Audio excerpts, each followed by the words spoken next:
I'm from India, and I've been a Hindu by birth, and so we worshipped I don't know how many idols and how many so-called gods, and like in India you have over 300 million gods.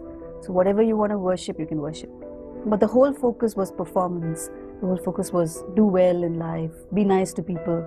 Then I got into one of the top schools in India for MBA, business studies. But after I reached there, I realized I wasn't doing that well, and my grades were not, the top. So I started getting depressed. I started feeling, why is this happening? Why am I not doing well? And I started sensing that there must be something between me and God that has gone wrong. Otherwise, God wouldn't let me go through all this. As I started just saying, I have to appease the gods. I have to make them happy with me. I'm really desperate. If I don't get help, I might go crazy. Or I might do something. I might run away or kill myself. I don't know. And I was so down. And so I started praying to my favorite Indian god called Ganesha. Ganesha is like the elephant god, and he is the god of education, of knowledge. And as a student, I said, oh, if he's on my side, I'll do well. So as I started praying, I closed my eyes. I knew the shlokas by heart. As I prayed, I saw a male tusker, a big, huge Indian elephant, charge towards me as I closed my eyes and prayed. And I opened my eyes and I said, this is really bad, because even my favorite god, Ganesha, has turned away from me. But they're not telling me why. What did I do? If they'll just tell me, I can change. And no one was answering. And then I remembered I had a Gideon's Bible, a little small Bible that I had got free in school. And so I opened that and I started reading. I don't even remember what I read. I don't know what I read, totally I don't know.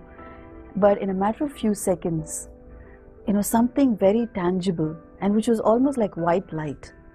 When I sensed it, I knew it was so clean, it was so strong, and so forceful. Just flowed through me, from the top of my head and flowed right down to my feet. And as the flow happened, just lifted off so many of my fears and burdens.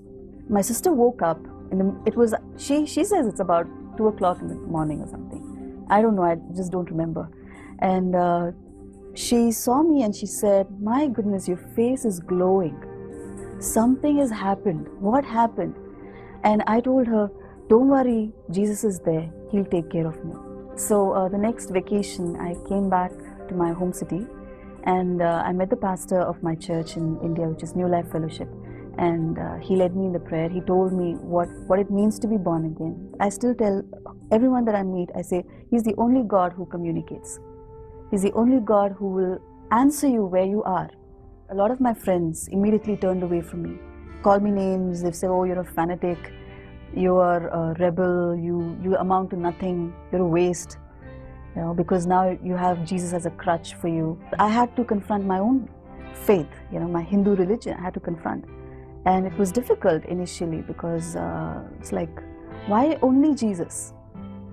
What's so special about you that is different from all my other gods? Because in the Hindu faith, it's like all roads lead to the same God. Everyone somewhere gets to the door. But it's not true. Only Jesus is the door.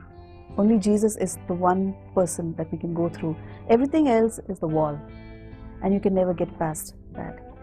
And I remember fighting with Jesus and saying, why did you make it so complex? Why didn't you make 100 doors, 300 doors, so that somehow we'll all enter in? He said, actually, I made it so simple. I'm saying there's only one door, so that you don't get confused. Because even if I made 100 doors, the enemy is going to make 1,000 doors, which is going to complicate even more. So I said, there's only one door, and I'm that door. Come through me to the Father.